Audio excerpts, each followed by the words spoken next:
Okay, folks, I've been gone for a while, and I don't think this video is going to be timely. Actually, I think I'm going to be too early. It's not going to upload, so I'm just going to make it very short. YouTube hit me with a second strike. I figured by now they might have grown up and faced reality and realized that they're not going to overcome the truth. And yes, I said something one time that I guess I shouldn't have said, because they're still busy employing that technology to off us. Okay?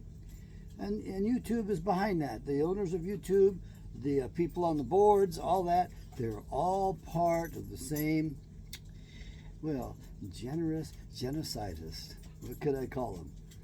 Okay. I want to talk about the presidents. And the worst one during my lifetime was LBJ for sure. Lyndon Baines Johnson murdered his president, and he actually basically led the overthrow of the country. He didn't lead it, but he certainly was the spearhead. And if he hadn't been president, it would have been discovered, and it would have been thrown out and found out. Now, what LBJ was able to do that no other president could do before him was he was able to pass legislation and grow this government and government programs. And as long as he did that, because he knew how to run, he had been a senator, he knew how it all worked. He knew how to pass legislation and get it right through. He knew how to make deals. And he also killed a bunch of people to get in office too. Anyway, his wife wasn't very nice either.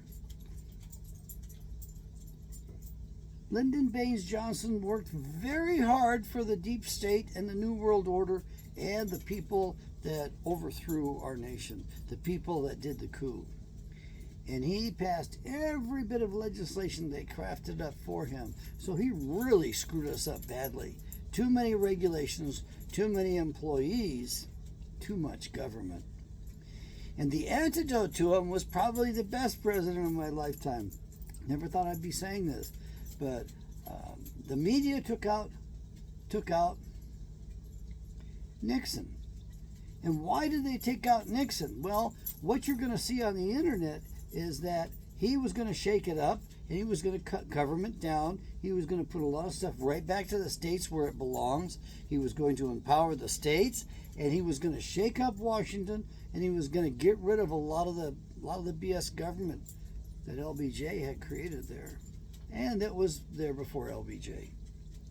So the media and the deep state decided they had to get rid of Nixon. Now that's what that's what the surface explanation is. You want to know what the real deal is?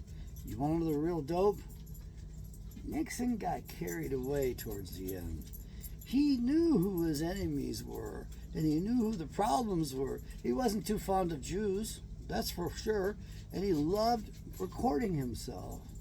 The problem was he knew about the Kennedy assassination, and he spoke euphemistically about it as the Bay of Pigs. They're going to get into the Bay of Pigs. Well, the Bay of Pigs was actually a real event that already occurred, so it was perfect camouflage, so he could talk about the Kennedy assassination without revealing it to the public. But if you listen to those tapes, that's what he's talking about. Why? Because Nixon assembled the hit team back when he was vice president. He assembled them and they trained them up in Mexico.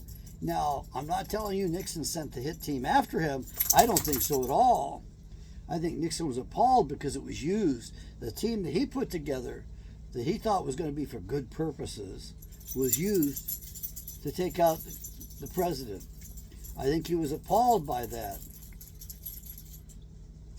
But the real deal, the real reason Tricky Dick was called on the carpet, actually literally on the carpet, crying on his hands and knees in the Oval Office, and as Henry Kissinger, his boss, fired his ass. He chewed him out and told him, and I can't remember the exact terms, but he basically told him that he was a disgrace. Get up off the carpet. He was a disgrace. He was in there firing him, delivering the message for the New World Order guys. Why? Because Nixon forgot who was in charge. He forgot that the real president was our CIA. He forgot they had just killed Kennedy and they could kill him. And more importantly, Richard Nixon wanted to wage a real war on drugs. He really wanted to shut it down. And he forgot that it was the drug people in the background that killed Kennedy, that ran the country, that every day $1 out of $3 that trades hands is in the drug trade, or perhaps more today.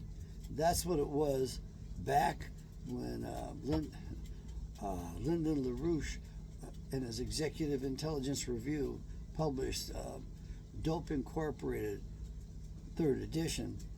I've got the 4th edition and I've got to read it. I want to see if it's increased. But what Lyndon LaRouche does not tell you about is the amount of money in child sex trafficking. That's where the big money is. Nixon decided to wage a war against drugs. I guess he heard the government propaganda so much he started to believe it himself. And he couldn't come out from underneath the brainwashing of we got to wage a war on drugs. So he was going to go after them. Little did Ticky Dick know, if he'd have done that, all of our retirement accounts would have dried up. That's how corrupt the country is. So when you tell me you want some money and other people have the money, I want you to remember it's really dope money, and it's also blood money from all these bloody, stupid wars that we've been waging that are illegal as hell. We're not America. We're not the bright city on the hill. We're the dumbasses of the world. We allow ourselves to be used. We've been captured by and occupied illegally by a bunch of thieves, liars, thieves, and murderers. And if you think they aren't that, then you step outside and you wait, and they'll kill your ass too, just like they have done millions of people, not just thousands. And they're doing their biggest genocide to date. They're going to set a record.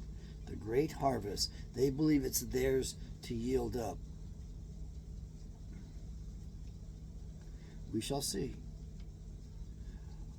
I don't think America is going to repent. I don't think America can repent. I think it's too far gone.